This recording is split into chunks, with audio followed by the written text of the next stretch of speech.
हम्म, तो daily morning में ये करंट अफेयर्स की क्लास होगी और लाइव स्ट्रीमिंग होगी 9 बजे सुबह। और इसमें इम्पॉर्टेंट, उसमें हम पहले में क्या करते थे कि पहले में आर्टिकल डिस्कस करते थे, वो बहुत बड़ा हो जाता था। तो इसमें केवल इम्पॉर्टेंट डेली हेडलाइंस ही हम डिस्कस करेंगे और साथ में बाद में हम एमसीक्यू देखेंगे। ठीक है।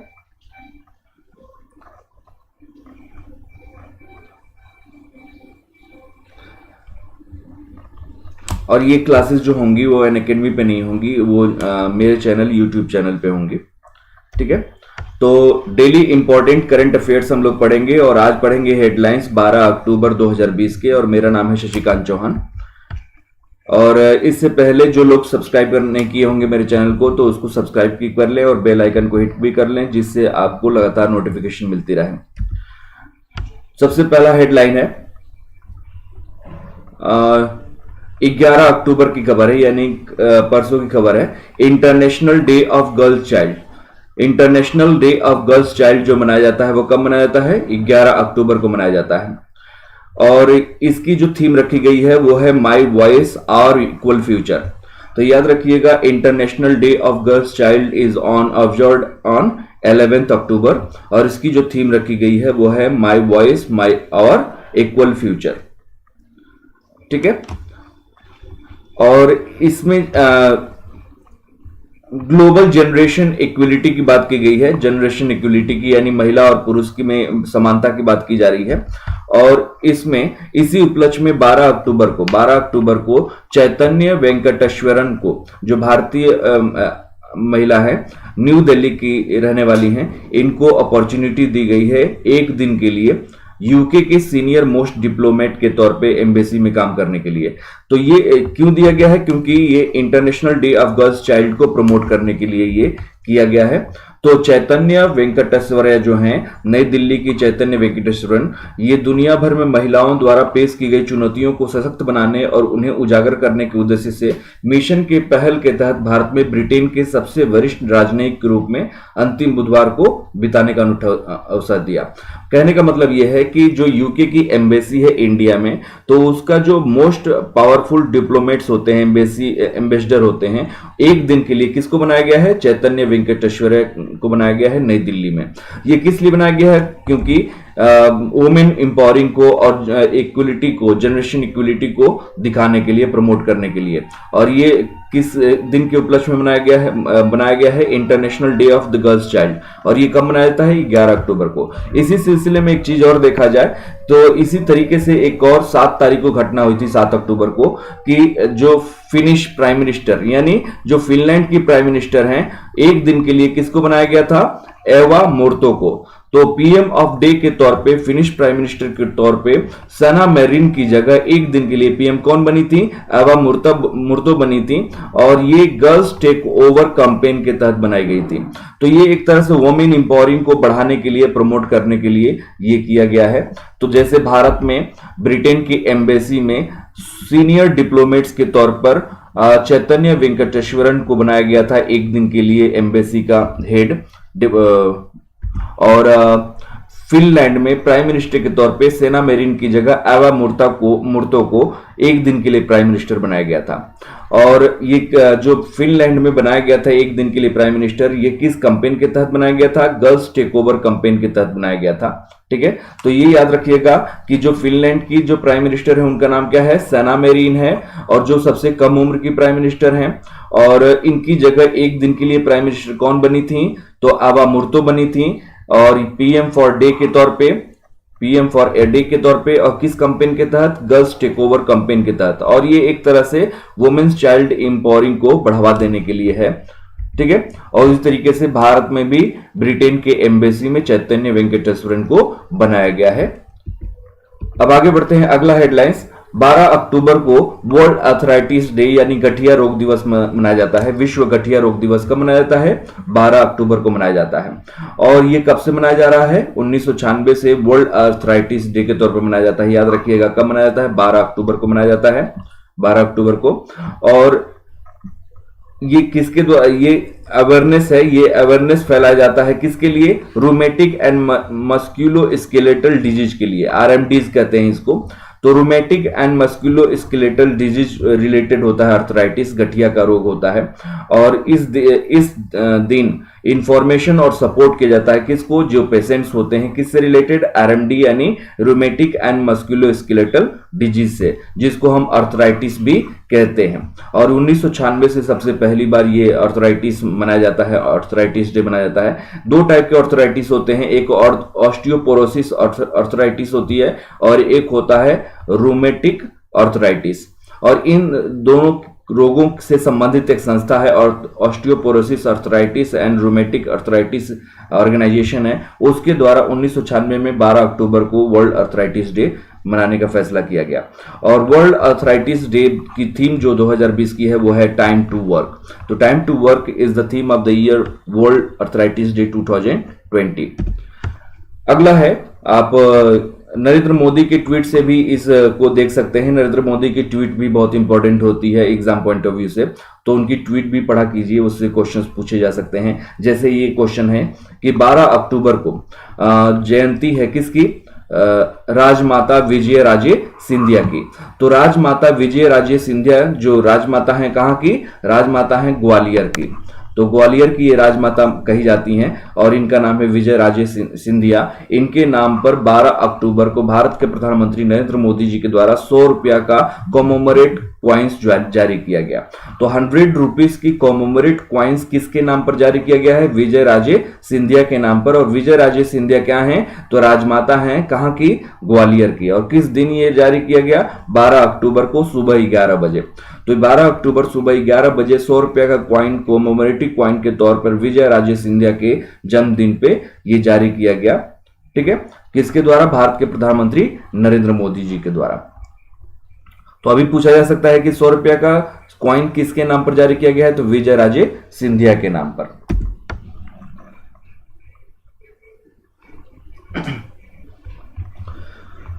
अभी विशाखापट्टनम की अगर बात करें तो एक फ्लीट अवार्ड फंक्शन हुआ है। फ्लीट अवार्ड फंक्शन जिसको हम FAF 2020 के नाम से जानते हैं। और इस अवार्ड फंक्शन में INS सह्याद्री को और INS कोरा को बेस्ट शिप का अवार्ड दिया गया है। बेस्ट शिप का अवार्ड दिया गया है किसको, दो शिप को दिया गया है। एक तो INS सह्याद्री को कैपिटल शिप के तौर पर और INS कोरा को जो दिया गया है वो कोवर्टी के तौर पे। और ये दोनों जो INS शिप हैं ये पूर्वी बेड़े के नाम से जाने जाते हैं, यानी जो भारत का ये तट स्तर है, पूर्वी घाट है, यहाँ पे ये तैनात हैं शिप, यहाँ पे पूर्वी बेड़ा के तौर पे जाने जाते हैं, यहाँ पे पूर्वी बेड़ा में ये काम करते हैं। तो ये जो INS सह्याद्री है और INS कोरा है, इन दोनों को फ्लीट अवार्ड फंक्शन FAF 2020 पे क्या दिया गया है, बेस्ट शिप के अवार्ड दिया गया है। और INS सह्याद्री को कैपिटल शिप के तौर पे दिया गया है और INS कोरा को कोवर्टीज के तौर पे। और सह्याद्री को मालूम है कि आपको ये अभी हाल ही में जो कोविड-19 में समुद्र सेतु प्रोग्राम हुआ था, समुद्र सेतु में इस जहाज का इस्तेमाल किया गया था, समुद्र सेतु में INS सह्याद्री का। और इसको फ्लीट अवार्ड फंक्शन में बेस्ट शिप का अवार्ड दिया गया है इन दोनों शिप को, INS सह्याद्री और INS कोरा को। और ये आयोजन कहाँ किसके द्वारा किया गया है, इंडियन नेवी के द्वारा किया गया है, ईस्टर्न फ्लीट यानी पूर्वी बेड़ा के द्वारा आयोजित किया गया है। और ये आयोजन कहाँ पे किया गया है, विशाखापट्टनम में। ठीक है, अगला जो हेडलाइन है, राजनाथ सिंह ने 44 ब्रिज को डेडिकेट किया है और 44 ब्रिज को डेडिकेट किया गया है पूरे राष्ट्र में। और ये 44 ब्रिज कितने राज्य में बनाए गए हैं, 7 स्टेट्स और यूनियन टेरिटरीज, यानी टोटल जो बनाए गए हैं 7 स्टेट्स में बनाए गए हैं और यूनियन टेरिटरीज में बनाए गए हैं। तो ये 44 ब्रिज जो हैं इनका उद्घाटन किसने किया है, राजनाथ सिंह ने। तो इस 44 ब्रिज की बात करें तो ये 44 ब्रिज किसके द्वारा बनाए गए हैं, BRO के द्वारा बनाए गए हैं। और BRO का फुल फॉर्म होता है बॉर्डर रोड ऑर्गेनाइजेशन। तो ये 44 ब्रिज जो बनाए गए हैं भारत के लिए स्ट्रेटेजिकली बहुत ही इंपॉर्टेंट है, सेना के लिए, हथियार ले आने के लिए, माल ढुलाई के लिए, ये हमारे देश की रक्षा के लिए, सीमाओं के लिए ये 44 ब्रिज जो हैं बहुत इंपॉर्टेंट हैं। और इसको डेवलप किया गया है किसके द्वारा, BRO के द्वारा डेवलप किया गया है। और ये इसका उद्घाटन किसने किया है, डिफेंस मिनिस्टर राजनाथ सिंह ने किया है। और इसके साथ साथ इन 44 ब्रिज के साथ साथ नेचुपो टनल का भी उद्घाटन किसने किया है, स्टोन यानी फाउंडेशन स्टोन शिलान्यास किया है नचिपे टनल का। और ये नचिपू टनल कहां बनाया गया है? अरुणाचल प्रदेश में। तो एक चीज याद रखिएगा कि भारत के जो रक्षा मंत्री हैं, इन्होंने पूरे देश में 44 ब्रिज का भी उद्घाटन किया है, और साथ साथ जो नचिफू टनल है अरुणाचल प्रदेश में, उसका भी शिलान्यास राजनाथ सिंह जी ने किया है। और ये सभी चीजें, ये जो टनल है नचिफू टनल और जो 44 ब्रिज हैं, ये सब के किसके द्वारा बनाए जा रहे हैं? बॉर्डर रोड ऑर्गेनाइजेशन यानी BRO के द्वारा बनाए जा रहे हैं। और ये 44 ब्रिज पूरे भारत के 7 राज्यों में बनाए जा रहे हैं। और ये देखा जाए तो न्यू ब्रिजेज जो आर लोकेटेड कहां पे हैं? लद्दाख में है, अरुणाचल प्रदेश में, सिक्किम में, हिमाचल प्रदेश में, उत्तराखंड में, पंजाब में, जम्मू कश्मीर में, और 8 ब्रिज जो केवल लद्दाख में बनाए जा रहे हैं। 44 में से 8 ब्रिज कहां पे हैं? लद्दाख, क्योंकि चाइना से बॉर्डर से लगता है, तो वहां पे ये ब्रिज बहुत इंपॉर्टेंट रोल प्ले करेंगे। और एक चीज याद रखिएगा कि क्वेश्चन पूछा भी जा सकता है कि नचिपू टनल कहां पे है? नचिपू टनल जो बनाया गया है वो कहां पे? अरुणाचल प्रदेश में। जैसे अटल अभी टनल बनाया गया है, तो अटल टनल कहां पे है? हिमाचल प्रदेश में, जिसका उद्घाटन अभी हाल ही में भारत के प्रधानमंत्री नरेंद्र मोदी जी ने किया। उसी तरीके से इस नचिफू टनल का जो अरुणाचल प्रदेश में है, इसका उद्घाटन भारत के रक्षा मंत्री राजनाथ सिंह जी ने किया।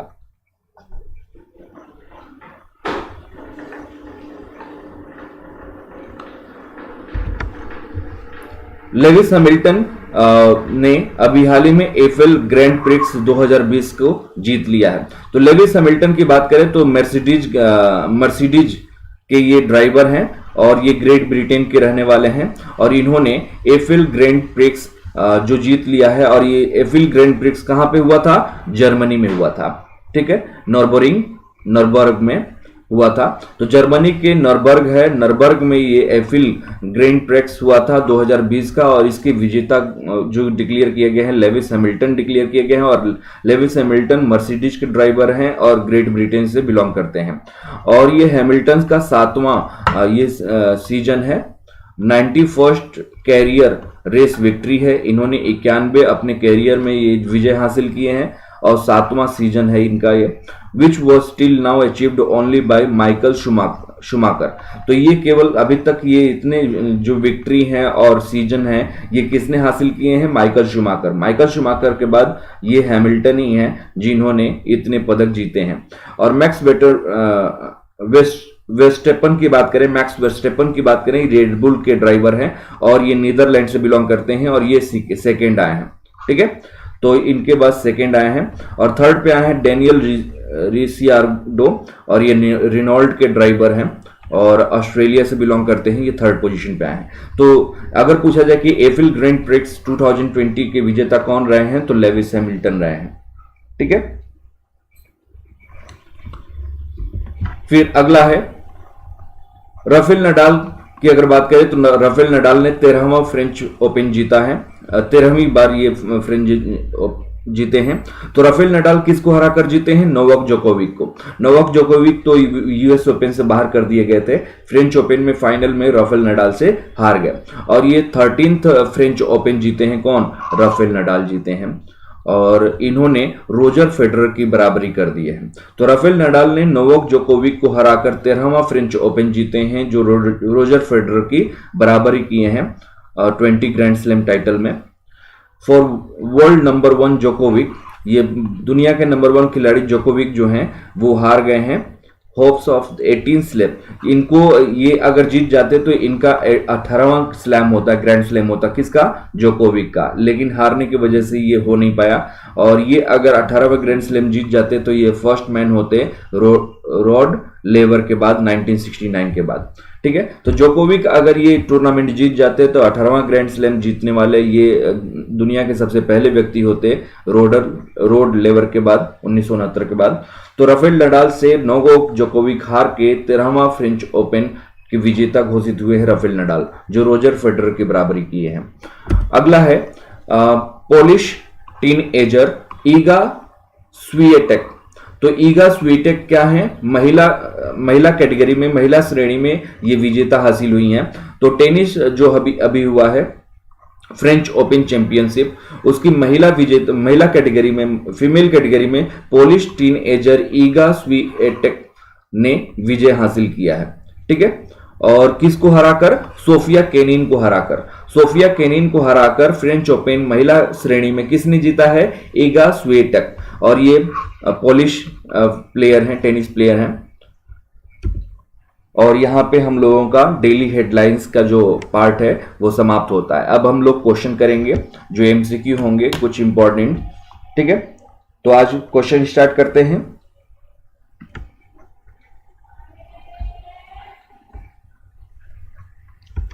एक चीज रुकिएगा,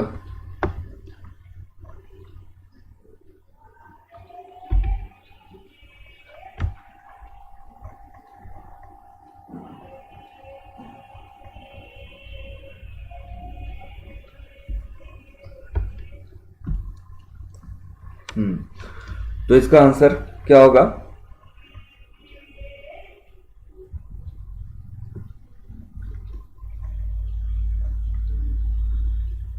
international day of the girls child कब मनाया जाता है?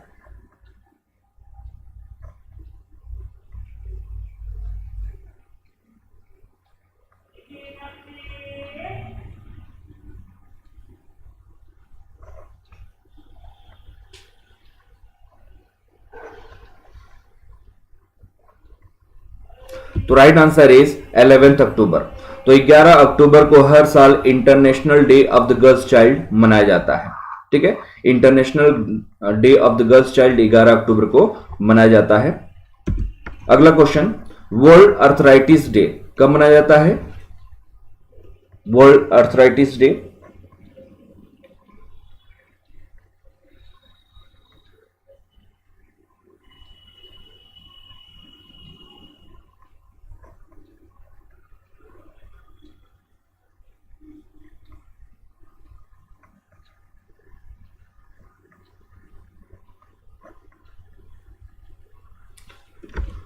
तो वर्ल्ड अर्थराइटिस डे जो मनाया जाता है वो हर साल 12 अक्टूबर को मनाया जाता है। Right answer is 12 October. ठीक है, 12 October is the right answer. Suman, Sonam ji और अमृता जी, आप लोग एकदम सही हैं। तो 12 अक्टूबर को वर्ल्ड अर्थराइटिस डे मनाते हैं, और इसकी जो थीम रखी गई है वो है time to work. Time to work इसकी थीम है। Time to work is the theme of the year 2020 of the world arthritis day. 12 अक्टूबर को मनाया जाता है। 19 और ये क्वेश्चन है कि union government has permitted export rose onions. ये हम बताया नहीं है, इस क्वेश्चन के माध्यम से हम बता देंगे इसको। तो एक रोज ऑनियंस वैरायटी होती है, प्याज की एक वैरायटी होती है जिसको हम रोज ऑनियंस कहते हैं, और इस रोज ऑनियंस को 2015 में जीआई टैग में मिल चुका है। तो जीआई टैग 2015 में मिल चुका है इस रोज ऑनियंस को। और कृष्णापुरम ऑनियंस, तो ये प्रजाति हैं, वैरायटी हैं किसकी? अनियंस की, रोज ऑनियंस और कृष्णापुरम ऑनियंस। तो गवर्नमेंट ऑफ इंडिया ने परमिट दे दिया है किस चीज से संबंधित? एक्सपोर्ट से संबंधित। और 10,000 मीट्रिक टन्स ये एक्सपोर्ट की जाएगी, रोज ऑनियंस और कृष्णापुरम ऑनियंस। 31 मार्च 2000 ये कब तक एक्सपोर्ट की जाएगी? 31 मार्च 2021 तक। इसमें किसानों की प्रोडक्टिविटी को बढ़ाने के लिए और किसानों की आय को बढ़ाने के लिए यह फैसला लिया गया है भारत सरकार के द्वारा कि रोज ऑनियंस और कृष्णापुरम ऑनियंस के 10,000 मीट्रिक टन्स को एक्सपोर्ट किया जाएगा 31 मार्च 2021 तक, और इससे किसानों की आमदनी में इजाफा होगा। तो इसलिए फैसला लिया गया है किसके द्वारा? गवर्नमेंट के द्वारा। यहां पे क्वेश्चन पूछा गया है कि रोज ऑनियंस जो है वो कहां से बिलोंग करता है? ये रोज ऑनियंस का प्रोडक्शन किस जगह से होता है? रोज ऑनियंस को 2015 में जीआई टैग भी मिल चुका है। तो राइट आंसर क्या होगा?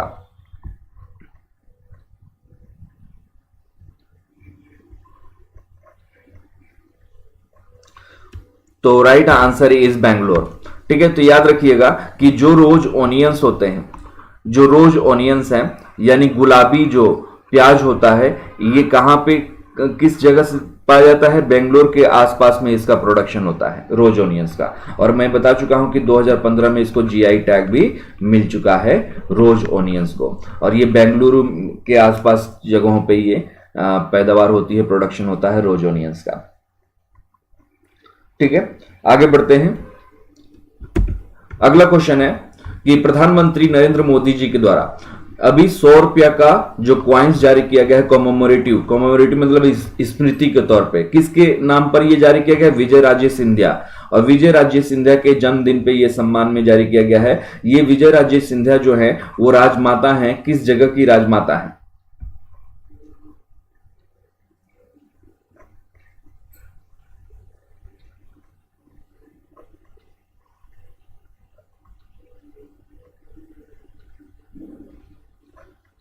हाँ बिल्कुल बिल्कुल, बिल्कुल सही।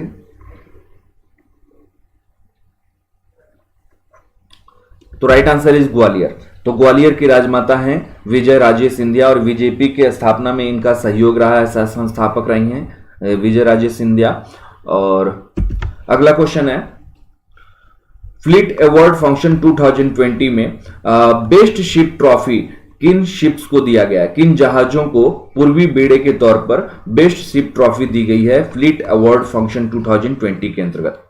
तो ये आप लोगों के सामने है ऑप्शंस, और कौन सा ऑप्शन सही होगा आप कमेंट बॉक्स में दे सकते हैं इसका आंसर।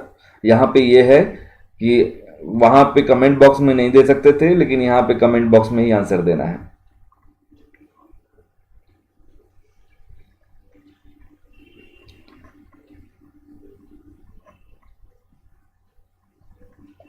बिल्कुल, निशा जी, अमृता जी, मनोज जी, रविंदर जी, सब लोग सही हैं।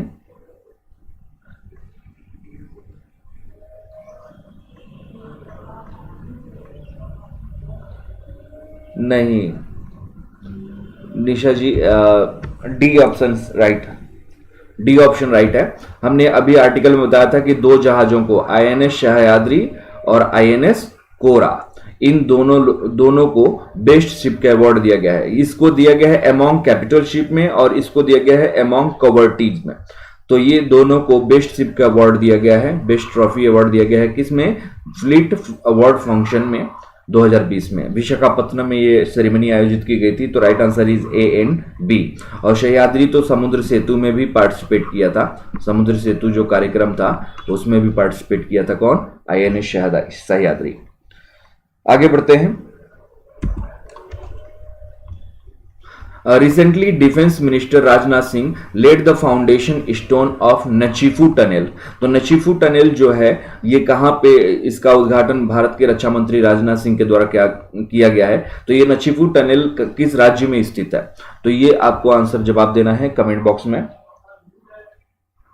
हाँ, सह्याद्री और कोरा।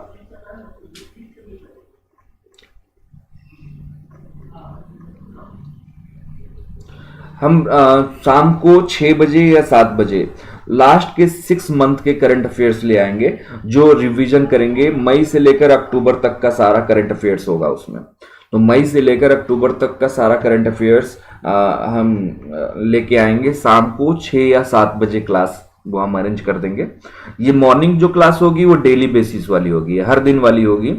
डेली की जो घटनाएं होंगी उनसे संबंधित होंगी, और रात शाम को जो होंगी वो लास्ट 6 मंथ के जो टारगेट होगा एग्जाम पॉइंट ऑफ व्यू से, वो लगभग एग्जाम से पहले हम 2500 क्वेश्चन करा देंगे।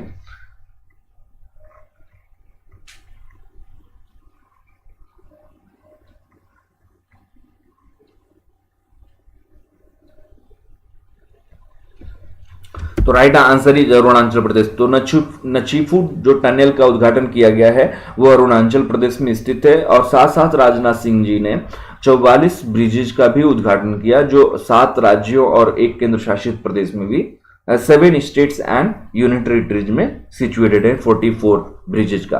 और नचीफू टनल जो है अरुणाचल प्रदेश में स्थित है। अगला क्वेश्चन है, हम कुछ दिन पहले आप लोगों को बताए होंगे कि 8 समुद्री बीचेज को, 8 बीचेज को भारत सरकार ने रिकमेंड किया है किसको दर्जा देने के लिए? इंटरनेशनल ब्लू फ्लैग का सर्टिफिकेशन का दर्जा पाने के लिए। तो अभी कुछ दिन पहले हम लोग ये करंट अफेयर्स पढ़े थे कि 8 समुद्री बीचेज को इंटरनेशनल ब्लू फ्लैग सर्टिफिकेशन के लिए भारत सरकार ने रिकमेंडेशन दिया है। और द ब्लू फ्लैग प्रोग्राम के अंतर्गत और इसको मान्यता भी मिल गई है। तो एक बात बता दें कि जो भारत सरकार ने इंटरनेशनल ब्लू फ्लैग सर्टिफिकेशन के लिए 8 बीचेज को रिकमेंडेशन जो भेजी गई थी, उन 8 को एक्सेप्ट कर लिया गया है। इसका मतलब कि भारत के 8 जो बीच रिकमेंडेड थे वो अब ब्लू फ्लैग सर्टिफाइड हो चुके हैं। और ये पहली बार हुआ है कि 100% ब्लू फ्लैग सर्टिफिकेशन मिला है। 8 भेजे गए और 8 हो गए, ठीक है। और ये किसके द्वारा ब्लू फ्लैग सर्टिफिकेशन दी जाती है? और ये दिया जाता है फाउंडेशन ऑफ इन्वायरमेंट एजुकेशन के द्वारा। तो इसका नाम होता है फी, और फी का फुल फॉर्म है यहां पे क्या? Foundation for environment education. और यहां पे पूछा गया है कि फी का हेडक्वार्टर कहां है, तो फी का हेडक्वार्टर आपको बताना है। तो क्वेश्चन के जरिए बताइए कि कमेंट बॉक्स में कि जो फी ऑर्गेनाइजेशन है जिसका पूरा नाम है फाउंडेशन फॉर इन्वायरमेंट एजुकेशन, इसके द्वारा ब्लू फ्लैग प्रोग्राम जो आयोजित की जाती है, उसके तहत भारत के द्वारा जो 8 समुद्री किनारों को इंटरनेशनल ब्लू फ्लैग सर्टिफिकेशन के लिए भेजा गया था, इन 8 बीचेज को अनुमति मिल गई है, यानी सर्टिफिकेशन मिल गई है। तो ये फी जो ऑर्गेनाइजेशन, इसका हेडक्वार्टर कहां है? तो इसका ऑप्शन आपको बताना है कि फी का हेडक्वार्टर कहां है।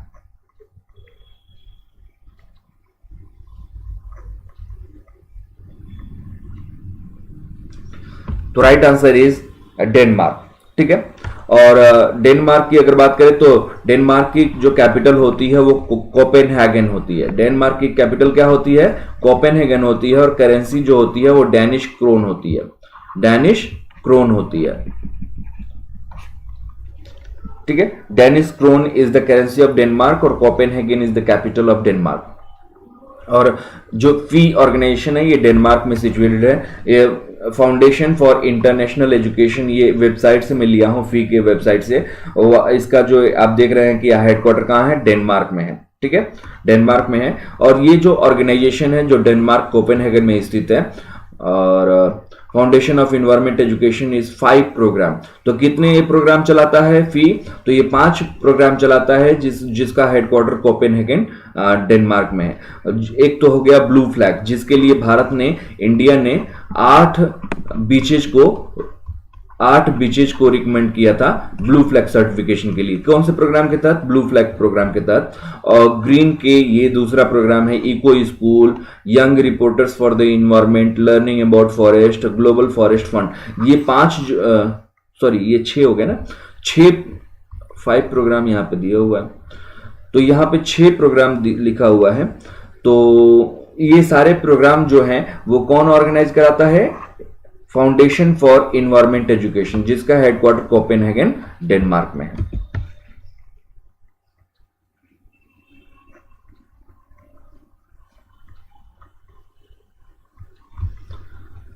फिर यहां पे बात करेंगे कि ये on the occasion of international day of the girls child day, who among the following got an opportunity to serve as the British high commissioner, यानी ब्रिटिश उच्चायुक्त किसे एक दिन के लिए बनाया गया था?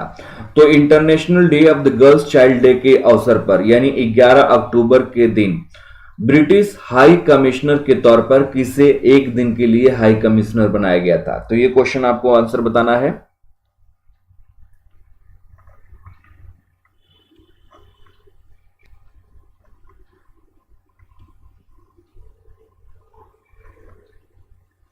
तो राइट आंसर है चैतन्य वेंकटेश्वरन।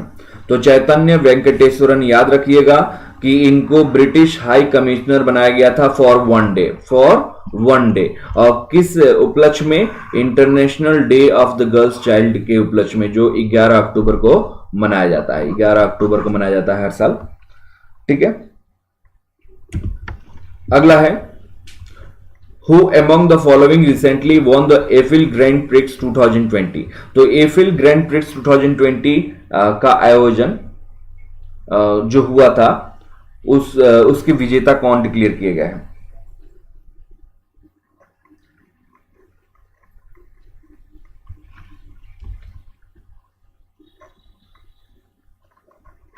हाँ, बिल्कुल सही। लेविस हैमिल्टन नंबर 1 रहे हैं, विनर रहे हैं, ठीक है। और मैक्स वर्स्टेपन की अगर बात करें तो 2nd पोजीशन पे, और डेनियल रिकार्डो की अगर बात करें तो ये 3rd पोजीशन पे रहे हैं, ठीक है। और ये मर्सिडीज के हैं, ब्रिटेन के, मैक्स वर्स्टेपन रेडबुल के हैं। तो right answer is Lewis Hamilton, right answer is Lewis Hamilton. हाँ बिल्कुल। अगला है French open men's singles title के विजेता कौन रहे हैं?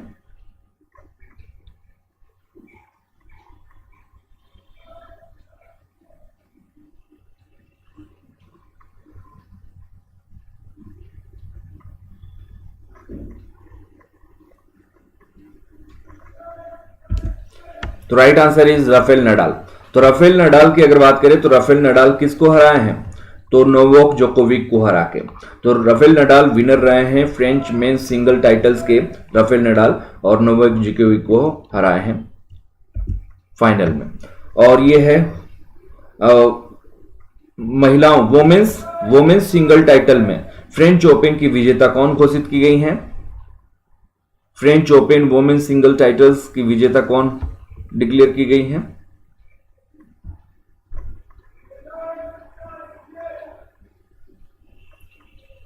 हाँ, तो राइट आंसर है ईगा स्विएटेक। ठीक है, और ये पोलैंड की हैं, पोलैंड की हैं। ईगा स्विएटेक टेनिस प्लेयर हैं और ये जीवन का पहला ये ग्रैंड स्लैम जीती हैं ईगा स्विएटेक, पोलैंड की पोलिश टेनिस प्लेयर हैं। पोलैंड की कैपिटल क्या होती है? पोलैंड की कैपिटल क्या होती है?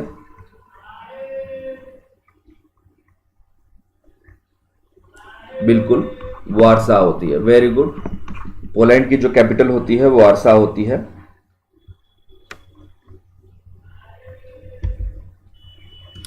तो आज का क्वेश्चन समाप्त होता है। आज के जितने भी आर्टिकल से रिलेटेड, हेडलाइन से रिलेटेड जो थे वो समाप्त होते हैं। आप लोग कहेंगे तो प्रीवियस कुछ क्वेश्चंस करा देंगे। 7 तारीख को मैंने क्वेश्चन बनाया था लेकिन हो नहीं पाया था।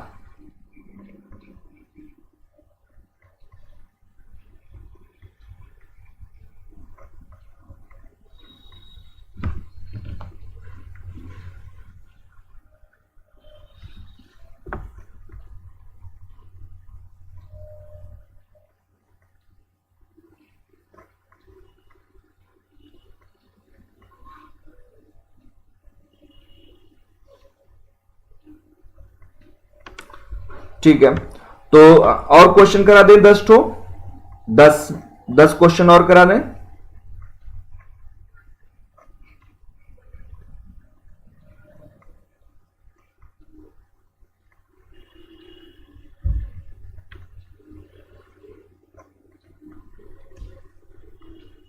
ठीक है, फटाफट 10 क्वेश्चन कर लेते हैं और।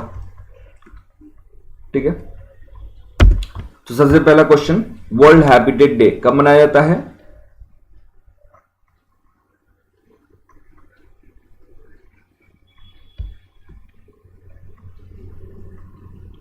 फटाफट करते हैं।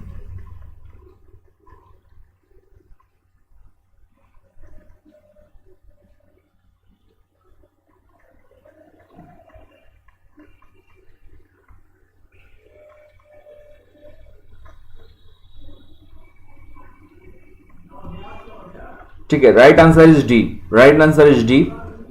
अगला क्वेश्चन,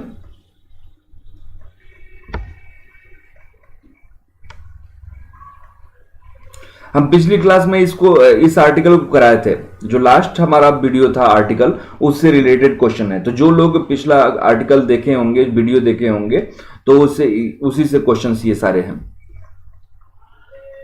तो अभी हाल ही में नासा के द्वारा एक इंटरनेशनल स्पेस स्टेशन पे एक स्पेसक्राफ्ट भेजा गया है, जो कार्गो स्पेसक्राफ्ट था, कॉमर्शियल कार्गो स्पेसक्राफ्ट था, और 3630 किलोग्राम ये कार्गो स्टेशन पे भेजा गया है। और इस एयरक्राफ्ट का नाम किस एस्ट्रोनॉट्स के नाम पर रखा गया है, ये क्वेश्चन है। तो right answer is Kalpana Chawla. तो कल्पना चावला के नाम पर, एसएस कल्पना चावला के नाम पर ये कमर्शियल कार्गो स्पेसक्राफ्ट लॉन्च किया गया है। कहां के लिए? इंटरनेशनल स्पेस स्टेशन के लिए। और 3630 किलोग्राम का कार्गो ये भेजा गया था N14 मिशन के तहत। कौन से मिशन के तहत? N14 मिशन, NG14 मिशन के तहत। और इस स्पेसक्राफ्ट का जो नाम रखा गया है भारतीय मूल की जो अंतरिक्ष यात्री हैं कल्पना चावला के नाम पर रखा गया। ये पिछली क्लास के आर्टिकल से रिलेटेड है। 12th ब्रिक्स समिट जो आयोजित होगा 17 नवंबर 2020 को, ये वीडियो कॉन्फ्रेंस के जरिए ये आयोजित की जाएगी ब्रिक्स समिट को। ये 12वां ब्रिक्स समिट होगा और इसके चेयरमैनशिप किस कंट्री को दिया गया है? कौन कंट्री इसका अध्यक्षता करेगा 12वें ब्रिक्स समिट का?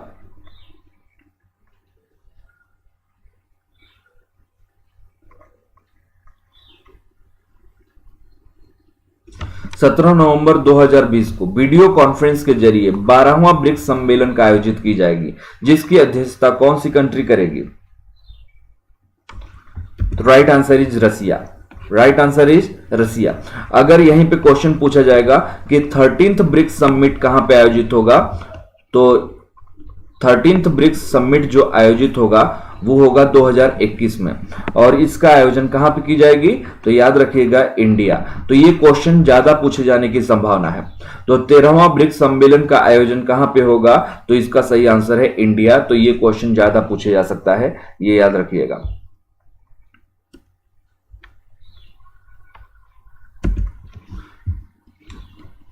अगला क्वेश्चन,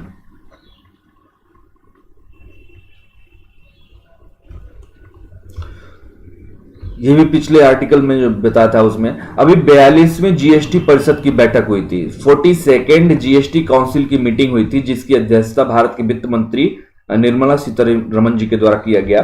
और इसमें डिसाइड किया गया है कि राज्यों को कंपनसेशन सेस के तौर पर अमाउंट डिसबर्स किया जाएगा, यानी दिया जाएगा। कितना थाउजेंड अमाउंट या कितना करोड़ रुपए ये दिया जाएगा, ये क्वेश्चन में पूछा गया है। किसको दिया जाएगा? राज्यों को दिया जाएगा। और ये किसके जरिए? जो कलेक्टेड अमाउंट है कंपनसेशन के सेस के जरिए। तो कंपनसेशन सेस के जरिए जो कलेक्टेड अमाउंट है ये राज्यों को डिस्ट्रीब्यूट किया जाएगा। तो ये कितना अमाउंट डिस्ट्रीब्यूट किया जाएगा, और ये फैसला जो लिया गया है 42वें जीएसटी काउंसिल के सम्मेलन में लिया गया है। तो इसका सही आंसर क्या होगा? तो right answer is, very good Amrita ji, Ravinder ji, Nisha ji. तो right answer is D, 20,000 crore रुपए ये दिए जाएंगे केंद्र सरकार के द्वारा जीएसटी के जरिए, जो कंपनसेशन सेस के जरिए केंद्र सरकार को इकट्ठा हुए हैं। तो 20,000 करोड़ रुपए ये दिए जाएंगे।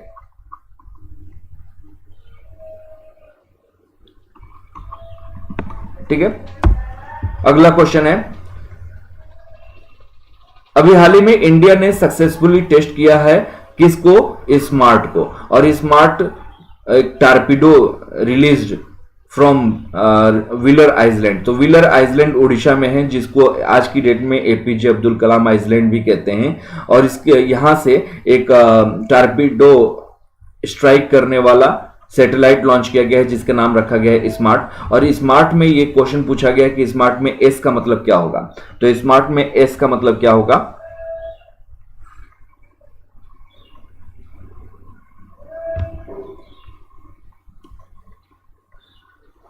हाँ बिल्कुल अमृता जी, रविंद्र जतन जी, निशा जी, बिल्कुल सही।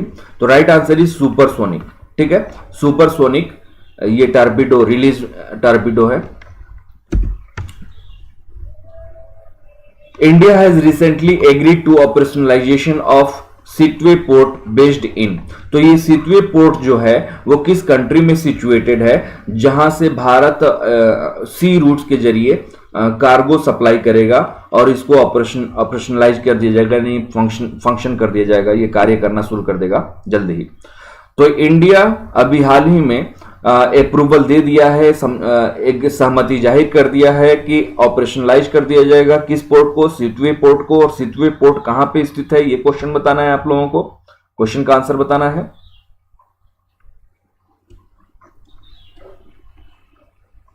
हाँ बिल्कुल, म्यांमार में स्थित है। हम इसको पिछले पिछले वीडियो में पूरा मैप के जरिए हम बताए थे कि म्यांमार में ये पलेटवा से होते हुए सितवे पोर्ट तक ये नदी होगी, एक कलादान नदी। इस नदी का नाम होगा क्या?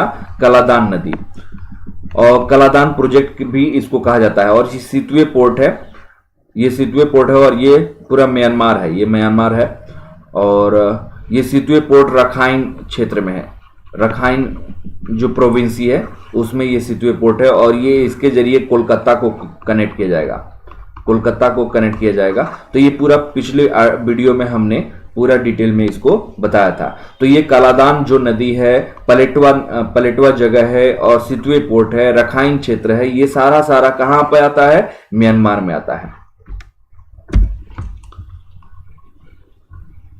फिर अभी हाल ही में युद्ध प्रदूषण के विरुद्ध कैंपेन जो शुरू किया गया है और एयर पोल्यूशन को खत्म करने के लिए, ये किस राज्य या यूनियन टेरिटरी के द्वारा शुरू किया गया है? तो ये क्वेश्चन पूछा गया है कि युद्ध प्रदूषण के विरुद्ध कैंपेन किसके द्वारा शुरू किया गया है?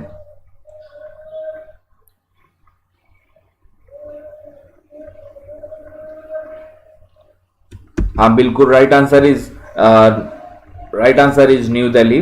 तो न्यू दिल्ली गवर्नमेंट के द्वारा, यानी जो दिल्ली गवर्नमेंट है उसके द्वारा एक कैंपेन शुरू किया गया है एयर पोल्यूशन को दूर करने के लिए, जिसका नाम है युद्ध प्रदूषण के विरुद्ध। अगला क्वेश्चन है,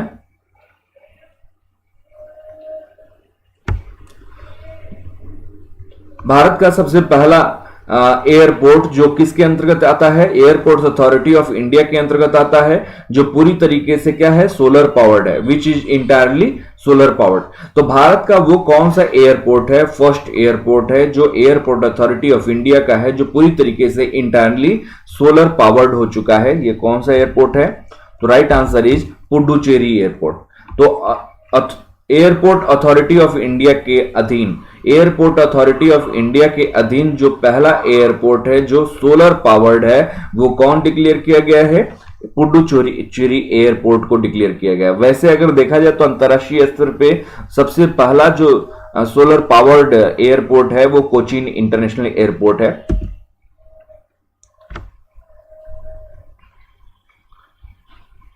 अच्छा, क्वेश्चंस कट भी रहे हैं, मैं तो ध्यान ही नहीं दे रहा था, उसको सेट करना पड़ेगा मुझे।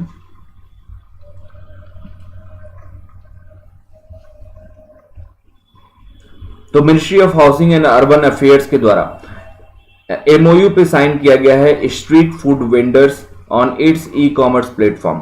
तो ये अभी हाल ही में स्ट्रीट फूड वेंडर्स के लिए कॉमर्स प्लेटफॉर्म पे लाने के लिए ministry of housing and urban affairs के द्वारा किसके साथ एमओयू पे साइन किया गया है?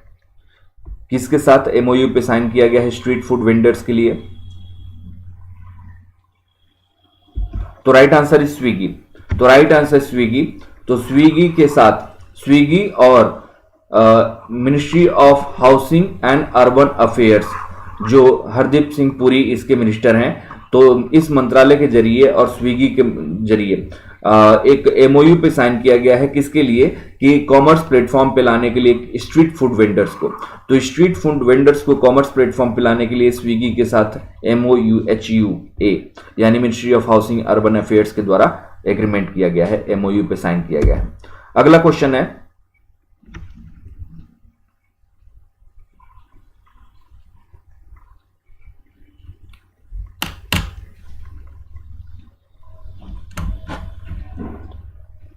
अनंत कुमार सुरेंद्र राय दवे, अभी हाल ही में इनका निधन हो गया है। अनंत कुमार सुरेंद्र राय दवे, इनका अभी हाल ही में निधन हो गया है। ये चीफ जस्टिस थे कहां के? तो किस जगह के ये चीफ जस्टिस थे? अनंत कुमार सुरेंद्र राय दवे। तो ये किस जगह के ये चीफ जस्टिस थे? तो राइट आंसर इज गुजरात। तो याद रखिएगा कि अनंत कुमार सुरेंद्र राय दवे, जिनका अभी हाल ही में निधन हो गया, ये चीफ जस्टिस थे किस हाई कोर्ट के चीफ जस्टिस थे? तो गुजरात हाई कोर्ट के ये चीफ जस्टिस थे जिनका अभी हाल ही में निधन हो गया। World teachers day, world teachers day कब मनाया जाता है हर साल? तो इसका आंसर आपको बताना है। वर्ल्ड टीचर्स डे बहुत ही पॉपुलर है,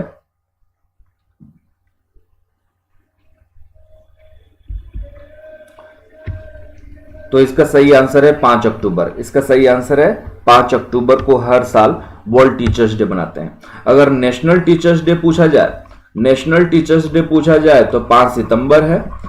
अगर वर्ल्ड टीचर्स डे पूछा जाए तो इसका सही आंसर है 5 अक्टूबर। अगला क्वेश्चन,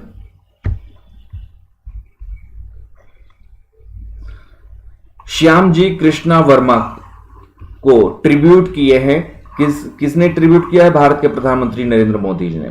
तो श्यामजी कृष्ण वर्मा की एनिवर्सरी, बर्थ एनिवर्सरी पे भारत के प्रधानमंत्री नरेंद्र मोदी जी के द्वारा ट्रिब्यूट किया गया है। तो यहां क्वेश्चन पूछा गया है कि श्यामजी कृष्ण वर्मा ये किस चीज से संबंधित थे, ये क्या थे जिनके लिए जाना जाता है इनको?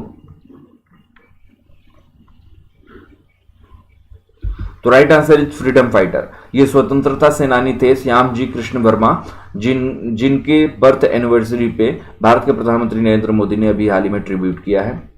अगला question, recently India successfully test fired a new version of nuclear capable Shaurya missile, it can strike target at around. तो जो अभी हाल ही में शौर्य मिसाइल जो लॉन्च किया गया है डीआरडीओ के द्वारा, इसका स्ट्राइक रेंज क्या है या हमला करने का जो रेंज है वो क्या है? तो आप लोग बता सकते हैं इस ऑप्शन में से, 5 ऑप्शन है। शौर्य मिसाइल की स्ट्राइक रेंज क्या है?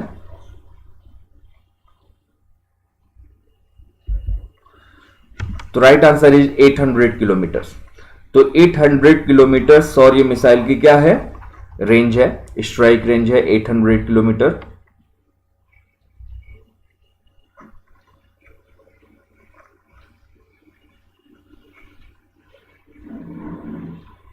हाँ, लेकिन हर जगह हम ये चेक किए थे तो स्ट्राइक रेंज इसका जो बताया था वो 800 किलोमीटर हर जगह लिखा हुआ था, मोस्टली जगह, जो एक एक्यूरेट है या कह सकते हैं इसका एवरेज है एक तरह से।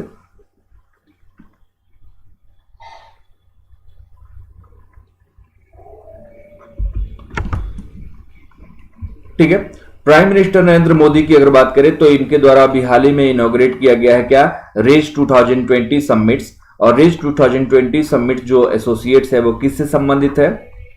रेज 2020 किससे संबंधित है?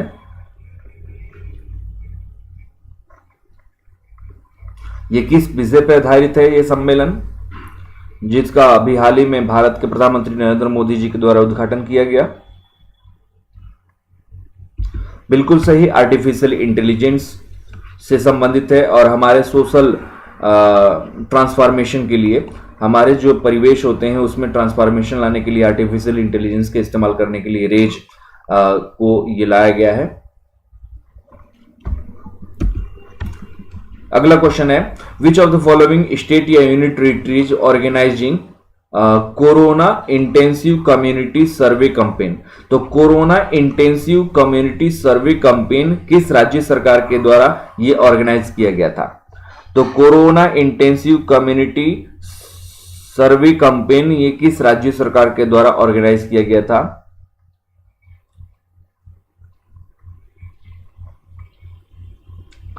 तो राइट आंसर इज छत्तीसगढ़। तो राइट आंसर इज छत्तीसगढ़। तो corona intensive community survey campaign जो ऑर्गेनाइज किया गया था ये छत्तीसगढ़ राज्य के द्वारा ऑर्गेनाइज किया गया था, छत्तीसगढ़ के द्वारा ये ऑर्गेनाइज किया गया था।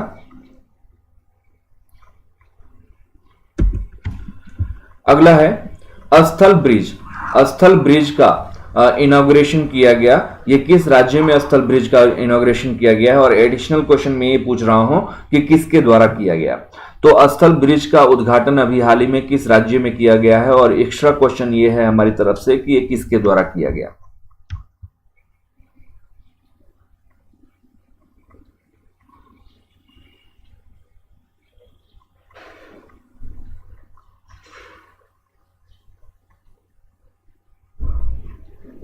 अस्थल ब्रिज का उद्घाटन जो किया गया है किस राज्य में किया गया है और किसके द्वारा किया गया है?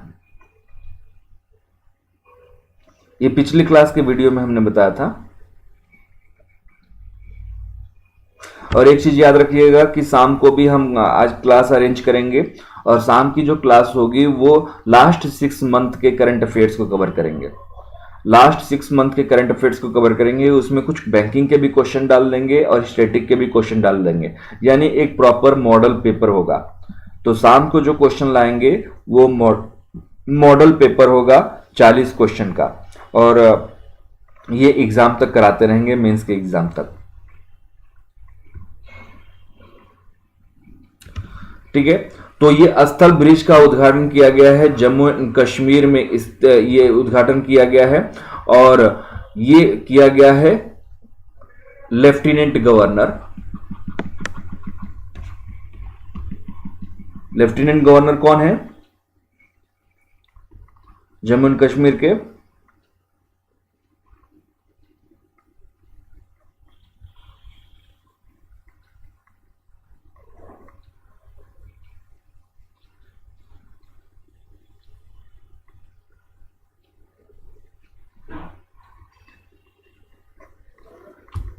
कौन है लेफ्टिनेंट गवर्नर?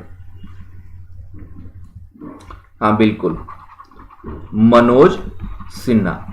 तो ये उद्घाटन जो किया गया है मनोज सिन्हा जी के द्वारा किया गया है, जो लेफ्टिनेंट गवर्नर हैं जम्मू एंड कश्मीर के, और जम्मू एंड कश्मीर में ही अस्थल ब्रिज का उद्घाटन किया गया है। अगला क्वेश्चन, कृतज्ञता। कृतज्ञता जो है वो पेंशन सबमिशन से संबंधित है, यानी पेंशन भुगतान से पेंशन सबमिशन और उसको ट्रैकिंग करने से। जैसे मैं रिटायर हो चुका हूं तो पेंशन के लिए हम अप्लाई करेंगे, तो पेंशन का फॉर्म अप्लाई करेंगे तो फॉर्म सबमिट करना पड़ेगा, तो पेंशन हम सबमिट भी कर सकते हैं फॉर्म को, और हम अपने पेंशन को ट्रैक भी कर सकते हैं कि कब आएगा और हमारा फॉर्म का स्टेटस क्या है। तो ये किस राज्य सरकार के द्वारा इसके लिए एक पोर्टल लॉन्च किया है जिसका नाम है कृतज्ञता। हाँ ठीक है, तो right answer is Assam. Right answer is Assam. अगला question, who among the following is the name the highest paid female actor in the world. तो यानी सबसे ज्यादा पेड एक्ट्रेस कौन है? अभी हाल ही में फोर्ब्स मैगजीन के द्वारा ये लिस्ट जारी की गई है, highest paid female actor in the world. तो इसका आंसर क्या होगा?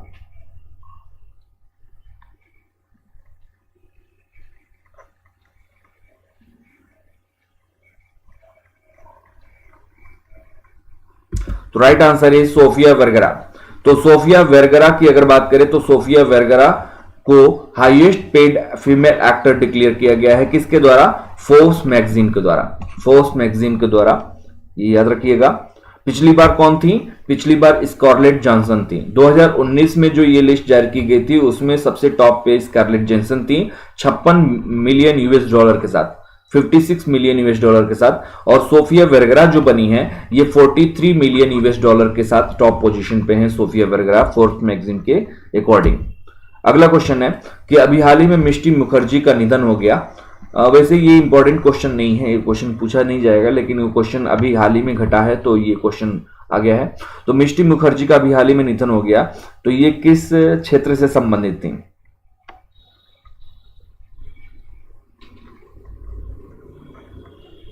हाँ बिल्कुल, right answer is C, actress. Mishti Mukherjee इनका नाम था, कई फिल्मों में ये अभी हाल ही में रिसेंटली आई हुई थी।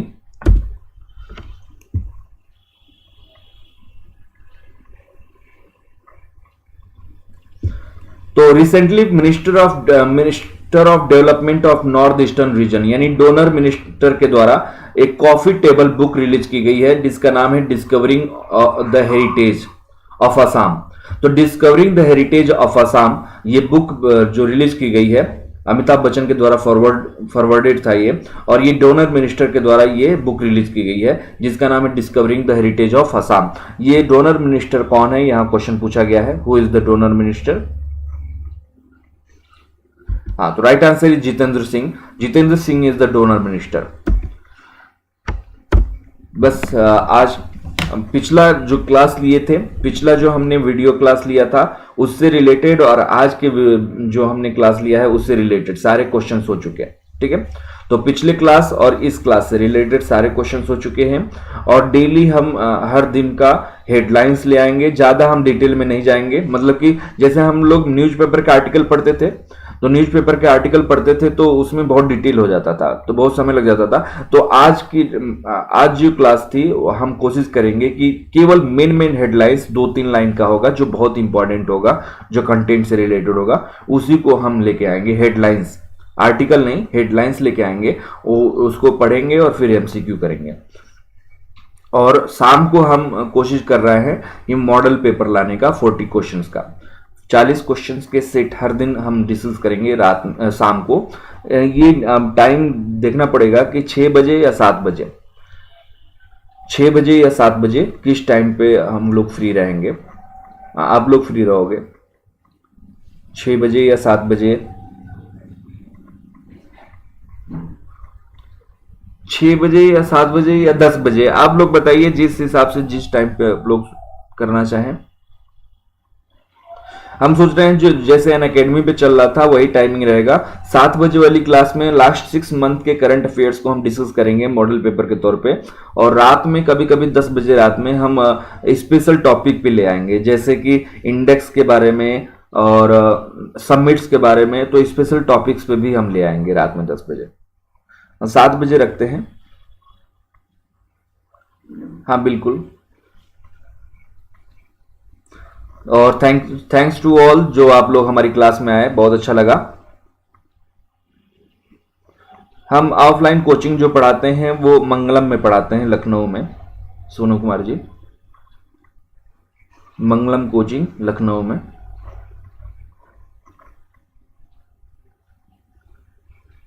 हाँ, कपूरथला लखनऊ में। रमेश चौरसिया जी तो पढ़ चुके हैं हमसे ऑफलाइन में।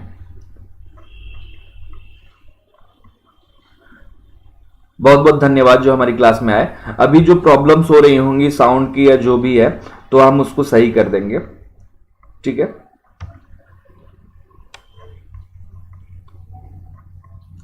थैंक्स टू ऑल जो आप लोग क्लास में आए, बहुत अच्छा लगा। तो आज की क्लास यही समाप्त करते हैं। Thank you, bye bye. और दोस्तों से शेयर जरूर करें और चैनल को सब्सक्राइब कर लें जो नहीं किए होंगे। तो थैंक्स टू, बाय बाय।